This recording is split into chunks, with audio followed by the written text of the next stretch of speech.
Hi guys, நம்ம Tamil mediation நட்டர்ஷிப் வந்து episode 328 தான் பார்க்க போகிறோம். வீடியோக்குள்ள பார்த்து பண்ணி வைக்க லைக் கொடுத்துருங்க, ஐப்பும் பண்ணிடுங்க. வாங்க வீடியோக்குள்ள போயிடலாம்.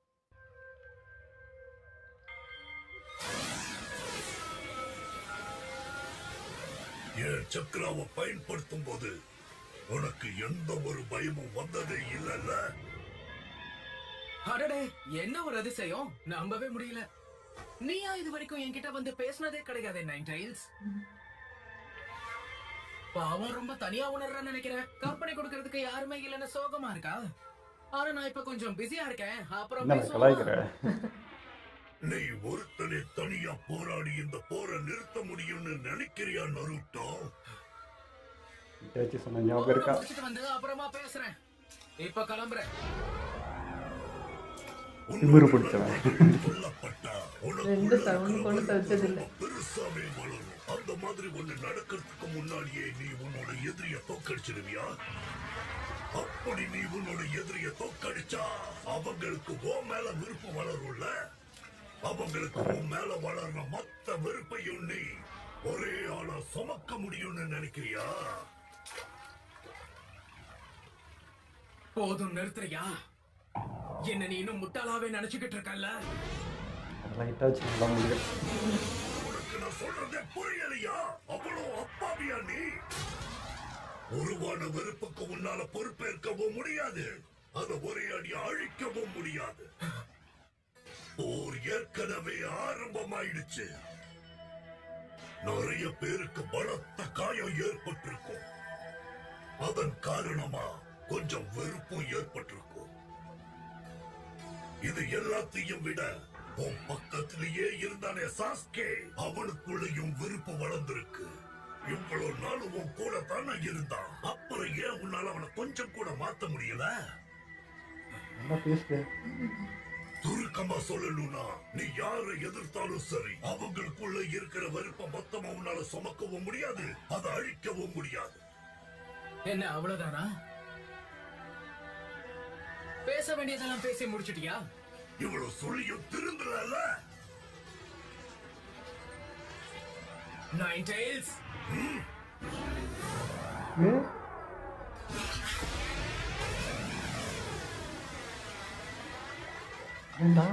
இங்க எதுவுமே புரியாம முழிக்கிறது நீதான். சாஸ்கேவை காப்பாற்ற முடியாம கைவிட்ட நீ எந்த நம்பிக்கையில இப்படி அடாவடித்தனமா பேசுற? என்னுடைய வாழ்க்கையில எனக்கு இருக்கிற ஒரே பலம் தன்னம்பிக்கை மட்டும்தான். எப்படின்னு தெரியாது, சாஸ்கேவை கண்டிப்பா பழையபடி மாத்துவேன். இந்த போரையும் நிறுத்துவேன்.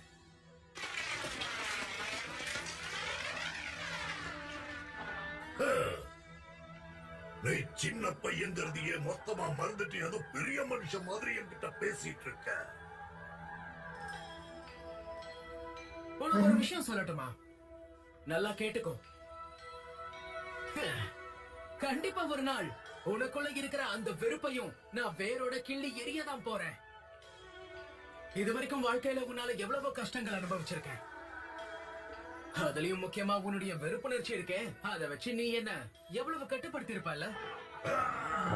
நீ என்ன முட்டாளா? இதுவே அதுக்கு ஒரு எக்ஸாம்பிள் தான். அதையே தாண்டி தாண்டி ஒரு பொடியினால என்ன நிச்சயமா மாத்த முடியாது. வெறுப்போட மொத்த உருவமும் நான் தாண்டா. சரி, அப்படியே இருந்துட்டு போ. நானும் முன்ன மாதிரி முட்டாள் கிடையாது. உன்னால என்ன ஆட்டி படைக்க முடியாது. அப்புறம் பாப்போம்.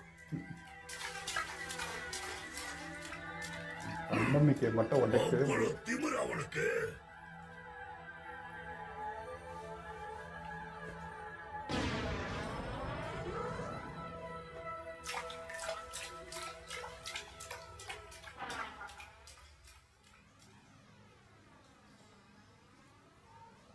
ஓ மேல எங்களுக்கு துளி கூட நம்பிக்கை வரல.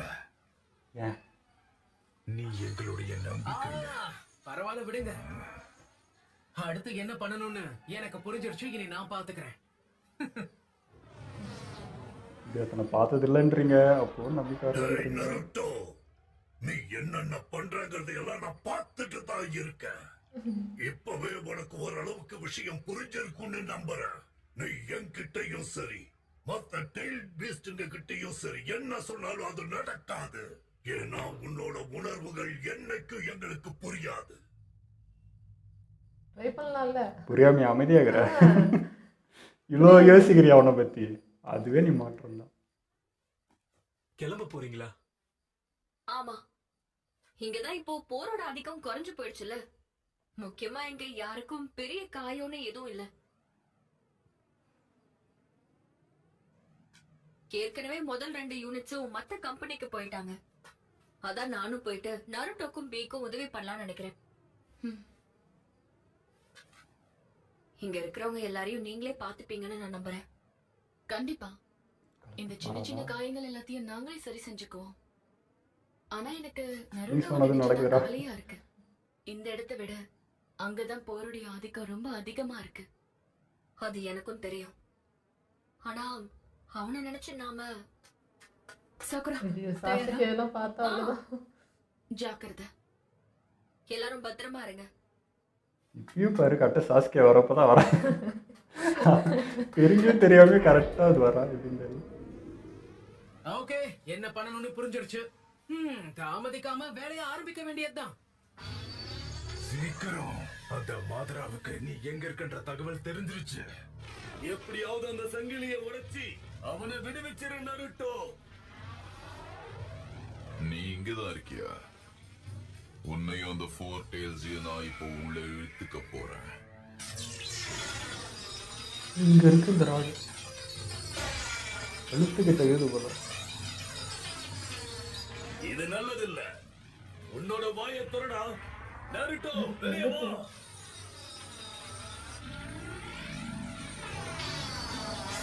கழுத்தை போட்டு நெருங்கிங்கிறான். என்னப்பா வாய்ப்பு?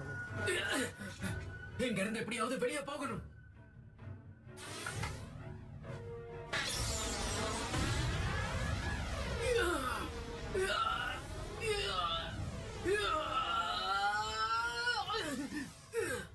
எவ்வளவு முயற்சி பண்ணாலும் இது கொஞ்சம் கூட அசைய மாட்டேங்குதே. நான் வெளியே போகணும். இதுவே என்ன வெளியே துப்புற மாதிரி. நான் உடனடியா ஏதாவது செஞ்சே ஆகணும். நடக்கலாம். நல்ல ஐடியா. இது சரியா இருக்கும். இந்த மாதரா டெய்ல் மாதிரி அவன் யூஸ் பண்ற கப்பட் மாதிரி. அதே தான் நடக்கலாம் தான். இப்போ துப்பிதான் ஆனோம்.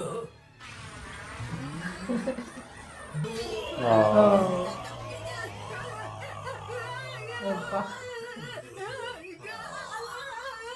நருட்டோ தப்பிக்கிறதுக்கு இப்படி ஒரு திட்டம் போடுவான்னு நான் கனவுல கூட நினைச்சு பார்க்கல. தம்பி இன்னும் என்னப்பா போச்சுங்க, நான் வெளியே வந்துட்டேன். ஒரு வழியா வெளியே வந்துட்டேன். இப்போ என்ன பண்றது? இங்க பாரு, என்னுடைய கழுத்து கீழ்ப்பகுதியை நல்லா கவனி. அந்த இடத்துல ஒரு கம்பி சுருகி இருக்கும். ஆமாம், அங்கதான் இருக்கு. அங்க இருக்கிற சக்ரா செயின் தான் எங்களை எல்லாரையும் இணைச்சிருக்கு. அந்த சங்கிலி ரெனிகன் கடவுடைய சிலைக்கு சொந்தமானது. ஆனா அது உன்னுடைய செஸ்ட்ல இருக்கணும். நான் பார்த்த ஜின்சுரிக்கிக்கு அது ஒருத்தருக்கு ஒரு அங்க. இடம். அது உருவத்துல பெருசாகிறதுனால டைல்டு பீஸ்ட் டிரான்ஸ்ஃபர்மேஷன் நாங்க அடையும் போது அந்த கம்பி எங்க கழுத்துக்கு அடியில போய் உக்காந்துரும். நாங்க பெருசா இருக்கும் போது அதை கண்டுபிடிக்கிறது ரொம்பவே கஷ்டம். ஹியூமன் ஃபார்மில் போய் ஸ்பேஸில் மாறுறப்போ உனக்கு அங்கே எப்போ விடணும்னே தெரியல. நீ எங்க கம்பியை வெளியே எடுத்துட்டாலே போதும். அதுக்கப்புறம் சக்கரா செயினால உருவாகவே முடியாது. இவ்வளவு பெரிய உருவத்துல அது எங்க இருக்கு? இல்ல நரோட்டோ இங்க நிக்கிறான் பார்த்துட்டு இருக்கோம். சும்மாவே இருக்கு அந்த மாதரா.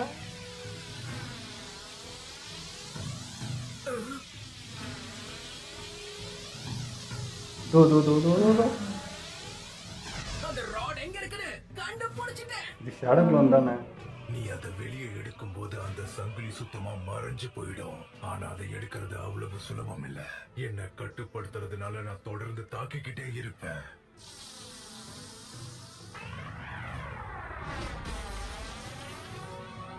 நான் பார்க்க வைக்கிறான். ஆஹா, அதெல்லாம் நல்லாவே தெரியும். போர்னு வந்துட்டா எல்லாம் சுலபமா முடிஞ்சிருமா என்ன? வலிச்சா மட்டும் கொஞ்சம் பொறுத்துக்கோங்க. அதுக்காக என்ன தயவு செஞ்சு கொண்டுகின்னு போட்டுறாத.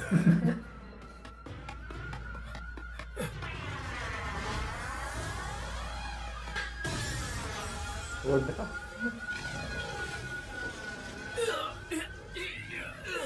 எவ்வளவு நேரம் இந்த மோட யூஸ் பண்ண முடியும்னு தெரியல. நான் உடனே ஏதாவது பண்ணி ஆகணும். ரொம்ப ஸ்ட்ராங்காக தான் இருக்குது.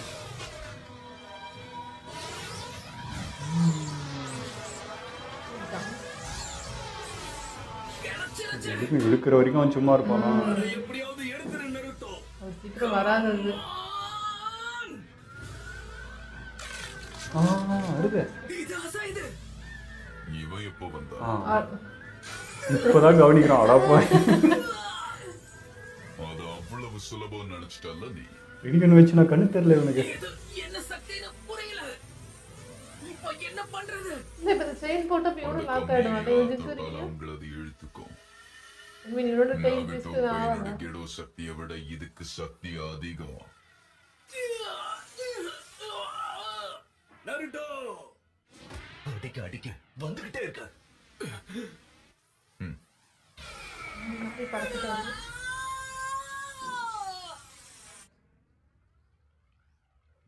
இப்பயாவது என்ன பண்ணு. படுத்துருக்கு பார்த்தியா?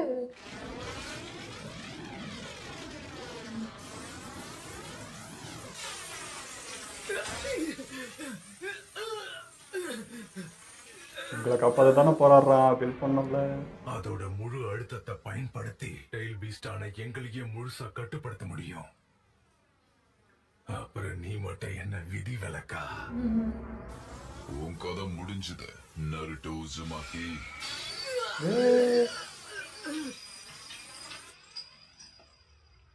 சொன்னா கேட்கணும், இல்லைன்னா இதுதான் கதி. எவ்வளவு போராடுறான்ட்டு பாக்குது. ஒரு நாள் கண்டிப்பா எழுப்பு கேட்காம என்னதான் பண்றேன்னு பாக்கலாம். நீங்க எல்லாரும் பார்க்க தானே போறீங்க. கண்டிப்பா ஒரு நாள் நானும் நம்ம கிராமத்துக்கு ஹொக்காகே ஆக தான் போறேன். அதுக்கப்புறம் எல்லாரை விடவும் மிக சிறந்த ஹொக்காகேவா மாறுவேன். ஏன்னா அப்பதானே இந்த கிராமத்துடைய மக்கள் எல்லாருமே என்ன மதிக்க ஆரம்பிப்பாங்க. சென்சை, உங்க கடைசி கட்ட தேர்வுல எல்லாரும் க்ளோன் ஜுட்சுவா செய்யணும். மல்டி ஷேடோ க்ளோன் ஜுட்சுவா? அடடா, மறுபடியும் இதுவா? சுட்டு போட்டாலும் இது எனக்கு வராதே. என்னத்தை மாத்திக்கோன்னு சொன்ன ஒரே ஆள் இட்டாச்சு.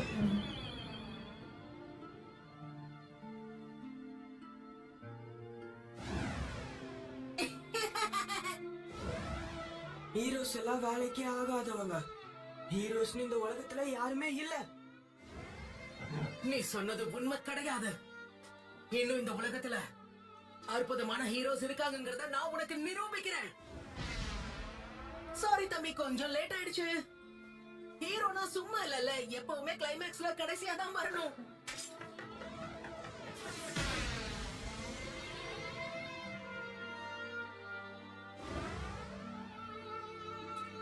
என்ன ஆனாலும் நான் ஜெயிப்பேன். தோக்குறவ தோத்துக்கிட்டே எவ்வளவோ பேர் நம்பி கொடுத்தவன் அவன் நம்பி கொடுத்துருவானா? இப்பவாவது உனக்கு புரியுத நருட்டோ? நீ என்ன தோக்கடிக்கிறதுக்கு வாய்ப்பே இல்ல. விட்டு கொடுக்கறதுனா என்னன்னு எனக்கு தெரியாது. கொடுத்த வாக்க நிறைவேற்றுற வரைக்கும் நான் போய மாட்டேன்.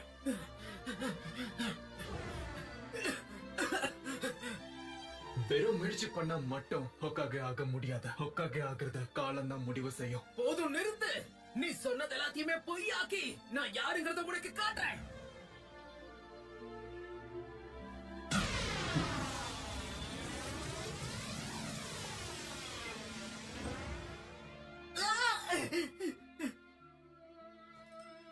அவனால கத்துக்கவே முடியாத ஜுட்சுவை தான் நீ அவனுக்கு சொல்லி கொடுத்திருக்க. தேவையில்லாம அவனை உசுப்பேத்தி விடாத.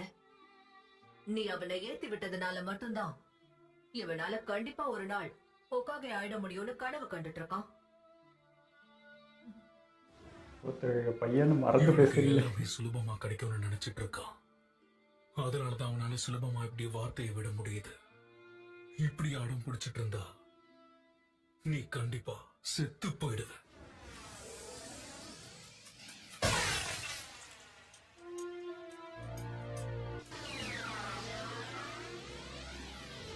நான் சொன்ன மாதிரி வரைக்கும் என்னுடைய உயிருக்கு எதுவும் ஆக விட மாட்டேன்.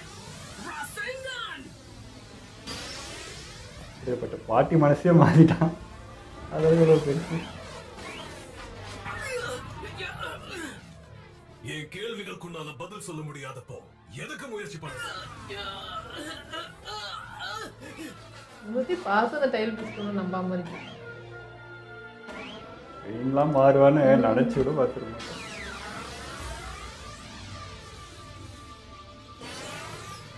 நீ எவ்வளவு முயற்சி பண்ணாலும் சரி நான் விட்டு கொடுக்க மாட்டேன். ராசென்தான்.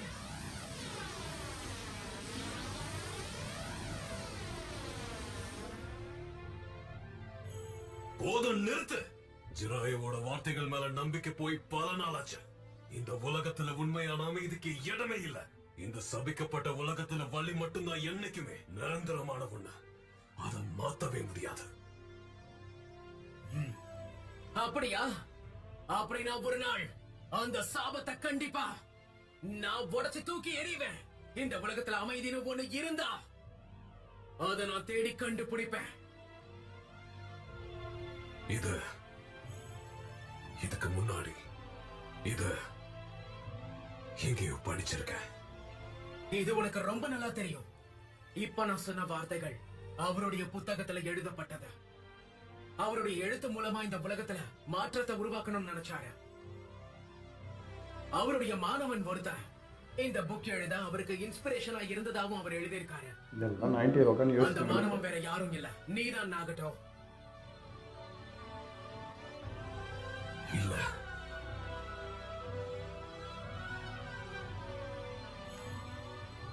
அது மட்டும் இல்ல, இந்த கதையில வர ஹீரோடைய பேர் என்னன்னு தெரியுமா? அது வேற யாரும் இல்ல, நகட்டோ தான். ஆனா இப்ப நடக்கும். நான் தான் நருட்டோ உசுமாக்கி.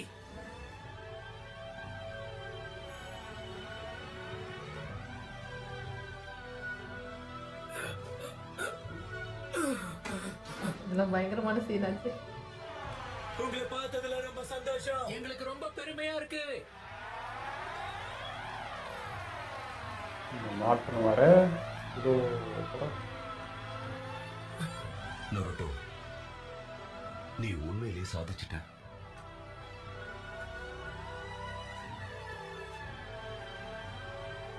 நருட்டோ, இங்க வாங்க.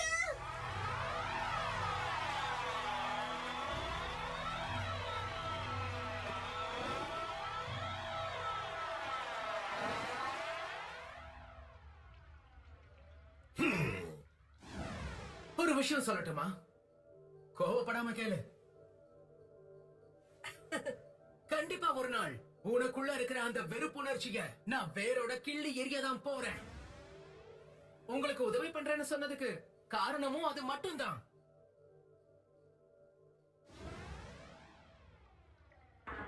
நருட்டோ, நீ சொன்ன வாக்க காப்பாத்துற வகையில டெயில் பீஸ்டான எங்களுக்கு உண்மையிலேயே உதவணும்னு நினைச்சேனா பண்றத தொடர்ந்து பண்ணிக்கிட்டே இரு. விட மாட்டேன்.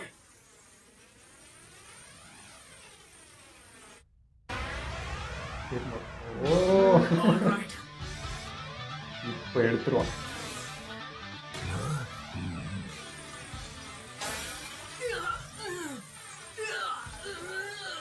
உன்னால இத புணர முடியும் நினைக்கிறேன். உண்மையான நருட்டோ இப்ப இங்கதான் இருக்கான்னு நினைக்கிறேன். இது கொஞ்சம் கடினமா தான் இருக்கும், பொறுத்துக்கோங்க. அந்த ராட வெளியே தள்ள போறேன். வலிய உள் பொறுத்துக்கோங்க. பக்கம் வெளித்தான். தயாரா இருங்க. நீ என்ன செய்யணுமோ அதை தொடர்ந்து செஞ்சுக்கிட்டே இரு. அது மூலமா நீ யாருன்னு எல்லாருக்கும் நிரூபிக்கணும் Naruto. All right, frog slap.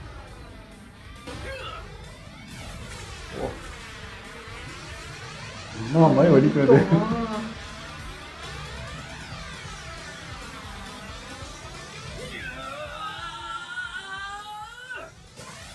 எடுத்துட்டாப்பா. அதை எடுத்துட்டேன்.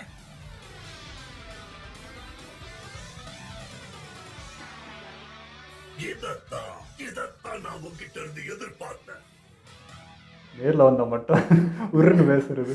இந்த எபிசோட செம்மையாக இருந்துச்சுங்க. எனக்கு வந்து குராமா சைட்லேருந்து நேற்றே ஒருத்தர் வந்து கமெண்ட்டில் கேட்டிருந்தார், எடுக்கிற ஃபஸ்ட் டைம் பார்க்குற மாதிரி புதுசாக பார்க்குறீங்க, ஏற்கனவே பார்த்ததுன்னு. ஆனால் இந்த குராமா வியூலேருந்து பார்க்குறதுக்கு ஒரு மாதிரி இன்ட்ரெஸ்ட்டாக இருக்குது. அது எப்படி இதை பார்த்துச்சு, அவனை எப்படி அப்சர்வ் பண்ணிச்சுன்னு ஒன்று இருக்குல்ல, அதெல்லாம் பார்க்குறதுக்கு இன்ட்ரெஸ்ட்டாக இருந்தது. இப்பயும் பார்த்தீங்கன்னா குராமாவோட சைட்லேருந்து பார்க்கறதுக்கு எப்படி இருக்குது, வேற மாதிரி ஒரு விஷுவல் இருக்குல்ல, அது உணர்ற தருணம்னு ஒன்று இருக்குல்ல, அதெல்லாம் புதுசாக இருக்குது. ஏன்னா இதில் வந்து அதோட ஃபீலிங்ஸும் கலந்துருது, வெறும் நரோட்டோ மட்டும் கிடையாது. அதனால பார்க்கறதுக்கு ரொம்ப இன்ட்ரெஸ்டாக இருக்குது. இப்போ இந்த எபிசோடு கூட பார்த்தீங்கன்னா நரோட்டோ கடந்து வந்த அந்த பாதையெல்லாம் பார்க்கும்போது எனக்கு ஃப்ரெஷ்ஷாக இருக்குது. ஆமாம். இன்னும் அந்த ஃபீல் வந்து கிரியேட் ஆகிட்டு தான் இருக்குது. இல்லை இப்போ அந்த ஃப்ளாஷ்பேக் ஒரு சின்ன ஃப்ளாஷ்பேக் அதாவது காட்டுறது பாருங்கள். இப்போ அவன் சைல்டு அதாவது குழந்தையா இருந்தப்பவே எந்த குழந்தையும் அவன் கிட்ட நெருங்க விடல பேரண்ட்ஸ் யாருமே. அப்படி இருந்த ஒருத்தன் இப்போ டீனேஜ் பருவத்தில் இருக்கப்போ ஃபஸ்ட்டு அந்த குழந்தைங்க தான் ஓடி வந்து அவனை அரவணைச்சிச்சு, அவனை கட்டி பிடிச்சிச்சுங்க. பேரண்ட்ஸ் அலோவ் பண்ணாங்க. இந்த ஒரு சின்ன சேஞ்சுக்குள்ளே எவ்வளோ விஷயம் அடங்கியிருக்குன்னு யோசிச்சு பாருங்களேன். குழந்தையா இருக்கப்போ கூட தொட விடாத ஒருத்தனை இன்னைக்கு இப்படி இருக்கிறப்போ வந்து ஒரு அரவணைப்பு இருக்குது அப்படின்னா அவங்களுக்குள்ள எவ்வளோ மாற்றம் வந்திருக்கு, அதுக்கு எவ்வளோ போராடி இருக்கான்றது அந்த ஒரு விஷயம் சொல்லணும். அதெல்லாம் வேற மாதிரி ஃபீலிங். அதனால தான் அது எப்போ பார்த்தாலுமே ஃப்ரெஷ்ஷாக தாங்குது. குறிப்பாக குராமா வந்து உன்னால் இந்த வெறுப்பெல்லாம் அடக்க முடியாது பண்ண முடியாதுன்றப்போ அதுவே ரீகால் பண்ணி பார்க்குது. எத்தனை பேரை மாற்றிருக்கான், எல்லாரோட வெறுப்பையும் இவன் மாற்றிருக்கான், எவ்வளோ பேருக்கு தன்னம்பிக்கை கொடுத்துருக்கான். முக்கியமாக பெயின் விஷயம்லாம் வந்து நல்லாவே அதுக்கு புரிஞ்சிருக்கும். டேய் யார்ரா நீ அப்படின்ற மாதிரி. அதுக்கும் மீறி உங்கள் அப்பா அம்மாவை கொன்னது நான் தான் தெரிஞ்சும் என்னை ஏற்றிருக்கான், என்னை பற்றி அவன் வந்து இதுவே படலை அப்படின்றப்போ அதுவும் நல்லா இருக்கு. எல்லாமே அதுக்கு தெரியுது. ஆனாலும் உன்ன மாதிரி என்னால் இருக்க முடியாது. அதே மாதிரி எங்களுடைய வெறுப்பை உன்னால் புரிஞ்சிக்கவே முடியாது. எங்களுது வேற உந்து வேற அப்படின்ற அது ஒரு பிரிவினை பார்க்குது. ஆனால் ரெண்டு ஒன்று தான், வலி வலி தானே. இதே தான் பெயின் விஷயத்துலேயும் நம்ம சொன்னோம். பெயின் வலி ஒன்று தான். அதுக்கு நீங்கள் வெவ்வேறு பேர் வச்சுக்கிட்டாலும் எந்த வேற உந்துச்சுனது எந்த பெருசாக அதெல்லாம் இல்லை. எல்லார் வலியுமே ஒன்று தான். அவங்கவுங்க சைடு இருந்து பார்த்தா எல்லாமே ஒன்றா தான் தெரியும். ஸோ அதேமாதிரி குராமாக்கும் நீயும் வந்து என்ன ஏதுன்னு சொன்னால் தான் தெரியும். அது சொல்லாமே நீ உள்ளே வச்சுக்கிட்டு எங்கள் வெறுப்பு வேறு, எங்கள் கோவம் வேறு, நாங்கள் வேறு நீங்கள் வேறு அப்படின்ற இதுவே பார்க்குது அது. பட் உன்ன மாதிரி தான் நான் அவனை கஷ்டப்பட்டுனுக்கிறேன். அது நீ உணர்றல தெரியுது. அதனால தான் நீ ஹெல்ப் பண்ணிகிட்டு இருக்க. அவனோட சக்கரை நீ உரிய ட்ரை பண்ணல, எதுவுமே பண்ணல, அவனும் என்ன பண்ணுறான்னு நோட் பண்ணுற. இதெல்லாம் நீ பண்ண வேண்டிய அவசியமே இல்லையா வெறுத்தா. அதுமாதிரி குராமா வந்து கெட்டது இல்லை அப்படின்றது அது பேச்சிலே தெரியுது. ஏன்னா வாரில் வந்து இத்தனை பேருக்கு உயிரிழப்பு நடந்துகிட்ருக்கு, இத்தனை பேருக்கு இப்படி ஆகும் அடிப்படும், இதெல்லாம் இது அக்கறைப்பட வேண்டியதே இல்லை. இது ஒரு மிருகம், இதுக்கு வந்து எந்த ஃபீலிங்குமே இல்லைன்னா இதை பற்றி கவலையே படாது, இதை பற்றி சொல்ல கூட சொல்லாது. பட் அவங்க எல்லாரை பற்றி கவலைப்படுது இல்லை. அந்த உயிரிழப்பு நடக்குது, இது பண்ணுது அப்படின்னு சொல்லிட்டு இது கவலைப்படுதுன்னா அப்போ இதோட மனசு எப்படின்றது நமக்கு தெரியுது அதுலேயே. ஆனால் அந்த ஒரு வெறுப்பு அது மட்டும்தான் அதை இப்படி பண்ணி. இப்போ நருட்டோ வந்து எப்படி இது தொடர்ந்து பார்க்குறீங்க, ஃப்ளாஷ்பேக்கை சலிக்காமல் ஃப்ரெஷ்ஷாக பார்க்குறீங்க அப்படின்னு கேட்குறாங்களே. இப்போ நான் இதுக்கு முன்னாடி கமெண்ட்ஸ் பார்த்துருக்கேன். சில ரீல்ஸ்லாம் பார்க்கும்போது கமெண்ட்டில் என்ன இருக்குன்னா, நருட்டோ வந்து இல்ச்சவாயா ரொம்ப ஓவர் நல்லவனாக இருக்கான் அப்படின்ட்டு அந்த ஒரு அவனோட அந்த கேரக்டர் வந்து சில பேர் கொஞ்சம் சலிச்சு போயும் பேசியிருக்காங்க, கோவப்பட்டும் பேசியிருக்காங்க. பட் அந்த ஃப்ளாஷ்பேக்கை இப்போ நம்ம திரும்ப பார்க்கும்போது தான் அந்த ஆழம் என்னன்னு புரியும். அப்படி உணர்ந்தோன்னா நம்ம அந்த வார்த்தையை நருட்டோ பார்த்து கேட்கவே மாட்டோம். அதனால் எப்படி அப்படி இருக்க முடியுதுன்னா, இப்போ எனிமி ஆப்போசிட் சைடு இருக்காங்கன்னா அவங்க வந்து அவங்க இது பண்ணுறாங்கன்னு மட்டும் அவன் பார்க்கல. இதுக்கு என்ன ரீசன் அவங்க பாயிண்ட் ஆஃப் வியூலேருந்து பார்க்கறதுனால தான் அவனால் எப்பவும் பாசிட்டிவாக இருக்க முடியுது. அவனையும் அவனை ரொம்ப ஃப்ரெஷ்ஷாக பாசிட்டிவாக வச்சுக்க முடியுதுன்னா நம்ம மட்டும் கரெக்ட் இல்லை, நம்ம மற்றவங்களாம் கெட்டவங்க நினைக்காம அவங்க சைடும் இருக்கிற விஷயத்த பார்த்தாலே நருட்டோ மாதிரி எல்லாராலையுமே இருக்க முடியும். ஜஸ்ட்டு வந்து அப்படி பண்ணிட்டாங்க அவன் அப்படி அப்படின்னு மற்றவங்களை பாயிண்ட் அவுட் பண்ணுறதுலே இருக்கக்கூடாதுன்னு நினைக்கிறேன். அப்படி இருந்தோன்னா நம்ம நருட்டோட வியூ புரியும். இல்லை இப்போ நிறைய பேர் வந்து இந்த ரீல்ஸில் இல்லை நிறைய இடத்துல நீங்கள் அந்த கேள்விப்பட்டிருப்பீங்க இந்த வார்த்தையை. நம்ம தான் கடைசி ஜென்ரேஷன், இன்னசென்ட் மாம் அண்ட் டேடை பார்க்குறது. நம்ம பேரண்ட்ஸ் இன்னசென்ட்டாக பார்த்த கடைசி ஜென்ரேஷன் நம்ம தான், இதுக்கு மேலே இருக்காதுன்னு சொல்கிறல. அது ஏன் இல்லை? இந்த மாதிரி தான் நம்ம அவங்கள பற்றியே யோசிச்சுட்டு அவங்க இவங்கன்னு சொல்லி நம்ம உஷாராக இருக்கோம், நம்ம இன்னசென்ட்டே இறந்துட்டோம். நம்ம அப்போல்லாம் வந்து எதை பற்றியுமே திங்க் பண்ண மாட்டோம். ஆப்போசிட்டாக அது எதுவுமே தெரியாது, ஒரு மாதிரி அது புரியாமல் இருந்தது இருந்துச்சு. ஆனால் இப்போ வந்து நம்ம உஷாராக இருக்கோம், நம்ம தெளிவாக இருக்கோம் அப்படின்னு நினச்சிக்கிட்டு நம்ம இன்னசென்ட் மொத்தத்தையும் விட்டுட்டோம். அப்படி இருக்கவும் இல்லை, அப்படி இருக்கவும் இந்த சொசைட்டியோட தயிர் சாதம், நீலாம் வந்து கஷ்டம், நீலாம் வாழ்கிறோம் அப்படின்னு சொல்லி இப்படி இருந்தால் தான் அப்படி இருக்கிறது தான் கரெக்டாக அப்படின்னு சொல்லி மாற்றிட்டே வரோம். இன்னொன்று தெரியுமா, இப்படி இருந்தால் தான் பொழைக்க முடியும், இல்லை வந்து உஷாராக இருக்கிறதெல்லாம் கரெக்டு தான் இப்போ இருக்கிற டைமுக்கு. பட் உங்கள்கிட்ட இருக்கிற ஒரு குவாலிட்டியை இழந்துட்டு அதை நீங்கள் உள்ளே வச்சுக்கணும்னு அவசியம் கிடையாது. இது இருந்துக்கிட்டே அதை ஃபாலோ பண்ணணுன்றது தான். இப்போது இந்த கேரக்டர்லாம் உள்ளே வரும்போதுலாம் உங்கள் இன்னர் சைல்டை வந்து அழிச்சிருவீங்க. நீங்கள் ஒரு இன்னசென்ட்டாக ஒரு இதாக இருந்திருப்பீங்க, ஒரு சாஃப்ட் இதில் இருந்திருப்பீங்க. பட் அதை தூக்கி எறிஞ்சிட்டு இது உள்ளே வச்சுருப்பீங்க இந்த கேரக்டரை. அப்படி வேணாம். இதில் எனக்கு என்ன வித்தியாசம் ஒரு மாதிரி டிஃப்ரெண்ட்டாக இருந்துச்சுன்னா, இப்போ இங்கே மாதரா இருக்கான், அந்த பீஸ்ட் இருக்குது, நருட்டோ பக்கத்தில் நின்று யோசிக்கிறான், அதை பிடுங்க பார்க்குறேன், இவங்களை யோசிக்கிறான், நருட்டோவே கண்டுக்கல. அந்த டெய்லில் கண்ட்ரோல் பண்ணுறதுல இருக்கா. இவனுக்கு மெயினே இப்போ நருட்டோ தானே, ஆனால் கண்ணு முன்னாடி நிற்கிறான், அவனை பண்ணுறதை யோசிக்காமல் இதுனா அது ஒரு மாதிரி இருக்குது, பார்க்கவே இல்லையா அப்படிங்கிற மாதிரி இருக்குது. அது வந்து நம்பவே முடியல, என்னது இவன் கண்ணுக்கு அது தெரியலையா அப்படிங்கிற மாதிரி இருந்துச்சு. அதாவது ஒரு கண்ணில் ரெனி கண்ணுக்குது ஷாரி கண்ணுக்குது, ஆனால் இவன் வெளியே வந்தது தெரியும். அதுவும் கழுத்துக்கிட்ட போய் நின்னதுக்கு அப்புறம் தான் நீ வெளியே வந்துட்டியான்ற. டேய் என்னடா நடக்குது? இவ்வளோ ஷேடோ கிளான் வெளியே வந்துச்சு, அதில் பார்க்கலையா? எனக்கு ஒன்றுமே புரியல அந்த விஷயம். மேபி டப்பிங் மிஸ்டேக்காக இருக்கும்னு நினைக்கிறேன். வேறு வார்த்தையாக இருந்திருக்கும், வேறு மாதிரி சொல்லியிருப்பாங்க. அது எப்படா இப்படிப்பட்ட பவர் உள்ள வார்த்தை வந்து நட்டோ கவனிக்கலையான்றது எனக்கு தெரியலைங்க. டப்பிங் மிஸ்டேக் தான். அண்ட் இன்றைக்கி என் வாய்ஸ் கொஞ்சம் லோவாக இருக்கும், கொஞ்சம் தனியாக தான் பேசுகிறேன். பிகாஸ் உடம்பு சரியில்லை, ஃபீவர், கோல்டு இருக்குது. ஆனால் கொஞ்சம் அட்ஜஸ்ட் பண்ணிக்கோங்க. சீக்கிரம் சரியாயிட்டு பழைய மாதிரி வரேன். ஓகே, இதோ வீடியோ முடிச்சுப்போம். மறக்காம ஷேர் பண்ணுங்கள், மறக்காமல் சப்ஸ்கிரைப் பண்ணிடுங்க.